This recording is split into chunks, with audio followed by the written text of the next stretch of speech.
The United States has once again announced its withdrawal from the United Nations Educational, Scientific, and Cultural Organization, marking the third such departure in the organization's history, and the second under a Trump administration. This decision, which is set to take effect in December 2026, reverses the Biden administration's move to rejoin the agency just 2 years prior. The primary reasons cited for this latest withdrawal revolve around political and ideological disagreements.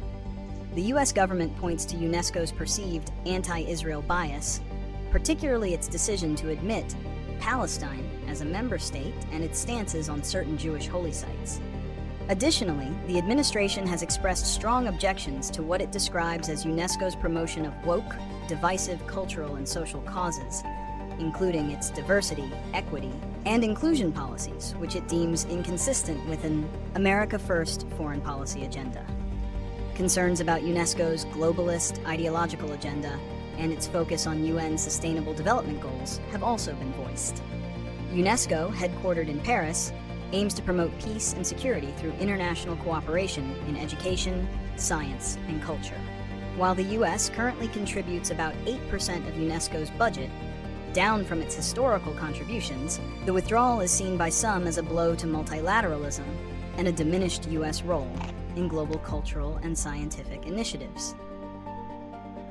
Critics of the U.S. decision argue that it undermines international cooperation on critical issues like climate change research, ocean sustainability, and the protection of World Heritage Sites, even though U.S. World Heritage Sites will not lose their status. This repeated cycle of U.S. engagement and disengagement highlights the complex and often politically charged nature of its relationship with international organizations. The Trump administration's decision to withdraw the U.S. from UNESCO for the second time is driven by several key reasons, reflecting a consistent foreign policy approach. A central reason for the withdrawal is the administration's strong contention that UNESCO exhibits a persistent anti-Israel bias. This stems from various actions and resolutions by the organization. One significant point of contention was UNESCO's 2011 decision to admit Palestine as a full member state, a move the U.S. opposed, as it believes the status of Palestine should be determined through direct negotiations. Furthermore, the administration has cited UNESCO's resolutions regarding Jewish holy sites, particularly those that label them as Palestinian World Heritage.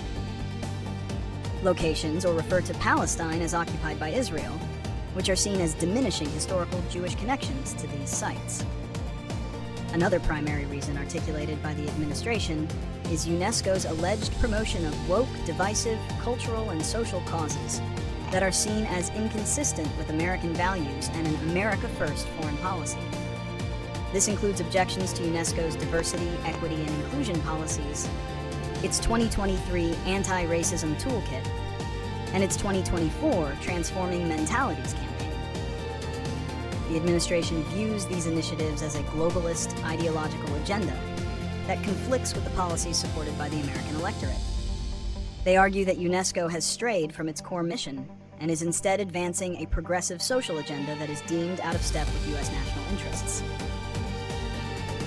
Ultimately, this withdrawal aligns with President Trump's broader America First foreign policy philosophy, which prioritizes national sovereignty and questions the value of multilateral institutions perceived as undermining U.S. interests or not serving them effectively.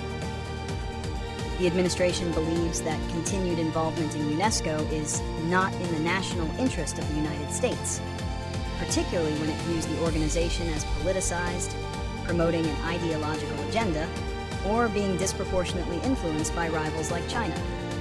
This stance reflects a skepticism toward global governance and a preference for bilateral relationships over multilateral engagement when it comes to advancing U.S. objectives. The U.S. withdrawal from UNESCO will have several significant consequences, impacting both the organization itself and broader international relations. While the U.S. contribution to UNESCO's budget has decreased to about 8%, its withdrawal will still lead to a reduction in funding. UNESCO has prepared for this by diversifying its funding sources and implementing structural reforms since the first Trump-era withdrawal in 2017.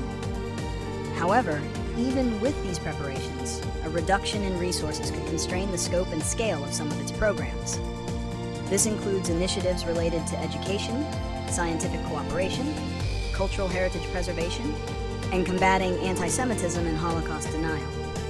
While UNESCO states it will continue its missions, inevitably reduced resources may impact the reach of its projects, especially in areas like literacy campaigns, cultural preservation in conflict zones, and scientific research collaborations.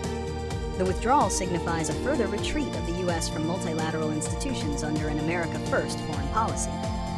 This disengagement could diminish U.S. influence in shaping global norms, standards, and policies related to education, science, and culture.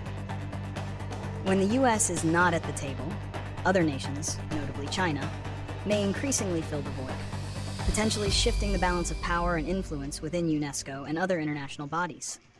This can affect areas like the development of ethical guidelines for artificial intelligence or global education standards, where the U.S. might lose its voice. Allies may also view this as part of a troubling pattern of disengagement, potentially straining traditional partnerships. The stated reasons for withdrawal, particularly the anti-Israel bias and opposition to woke agendas, reflect a polarization of international discourse. This public exit could be interpreted as a rejection of multilateralism and a preference for bilateral engagement, potentially weakening the overall UN system. It may embolden other nations to similarly question their commitments to international organizations. Furthermore, the withdrawal's timing, just 2 years after the Biden administration rejoined, highlights a lack of consistent U.S. foreign policy regarding international bodies, which can undermine credibility and predictability on the global stage.